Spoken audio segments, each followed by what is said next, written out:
Hey family, welcome to Daily Dose of Wisdom. Today we're going to be talking about coping with grief and understanding as well as healing. So, what is grief? Grief is a natural response to loss, encompassing a range of emotions such as sadness, guilt, anger, and confusion. Understanding grief and learning coping strategies are essential for navigating through the process of loss. Many of us have heard about the Kubler-Ross model, which talks about the stages of grief, such as denial, anger, acceptance, and so forth. However, grief is more of like a roller coaster, ups and downs and stops in the middle and feeling good one day, bad the another day. It varies for all of us, okay? So that is important to remember while you are going through this process. This is your first time experiencing it, and so being patient and giving yourself grace is important as you go through this process. Grief is universal, y'all. That is one thing that is inevitable for each and every one of us. How it affects us as individuals is different, as well as the factors that influence grief reactions may be different within each and every one of us. There are different types of losses. We must remember death is not the only loss. So we know about the death of a loved one. However, loss of a job, end of a relationship, etc. All those allow us to go through the process of grief. Now, let's talk further about coping strategies. The first coping strategy that we should look at and think about is acknowledging and accepting the loss, right? The importance of facing reality and allowing yourself to feel the emotions associated with grief. That is what you get through accepting the loss. Furthermore, we must seek support, leaning on friends and family, support groups, or therapy to express our feelings and receive the comfort and support that we need is very, very much necessary. And so you must not feel that you're alone. Please use your circle. Please use your trusted loved ones and family.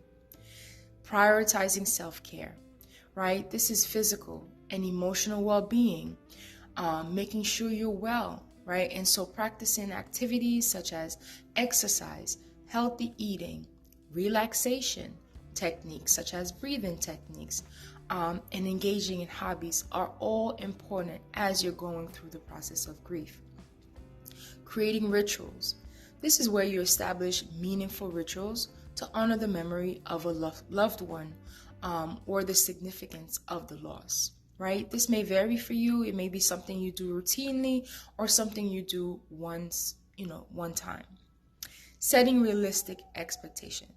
This is important. We have to understand that grief is a process and allowing yourself time to heal without imposing a timeline.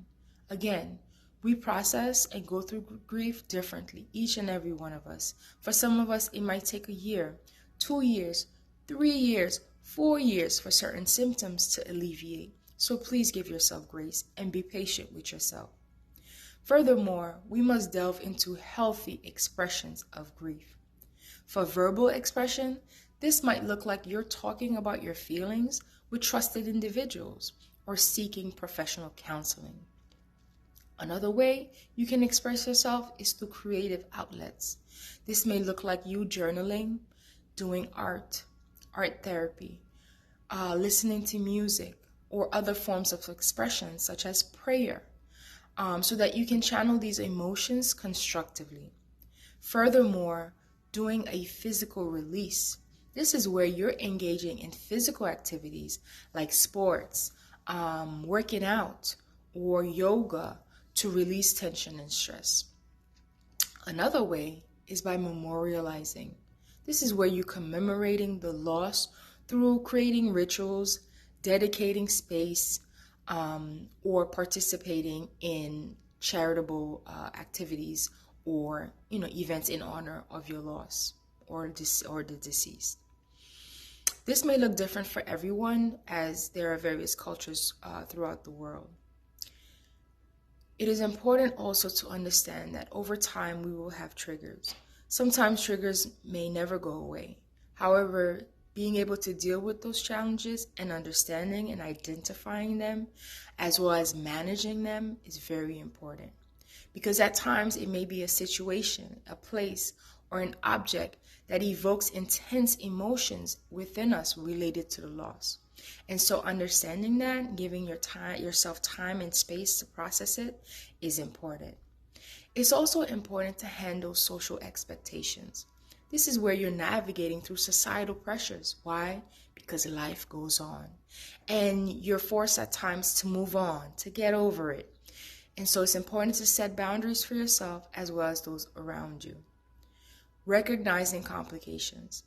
So this is where you're understanding, that when grief becomes prolonged or leads to mental health issues like depression or anxiety, the need to seek professional help is needed. And you shouldn't fear, you shouldn't put yourself down for it, but you should get the help that you need and engage in professional help such as therapy. So in conclusion, grief is a natural and complex response to loss, and coping with it requires time, self-compassion, and support from others. By understanding the process of grief and implementing healthy coping strategies, you're able to better situate yourself to grow and heal and strengthen and cope. Okay? And so navigating through your loss helps you get to the goal of healing and peace. Thank you, y'all, for watching another episode of Daily Dose of Wisdom. Please subscribe if you have not, share and like. I'll see you next time.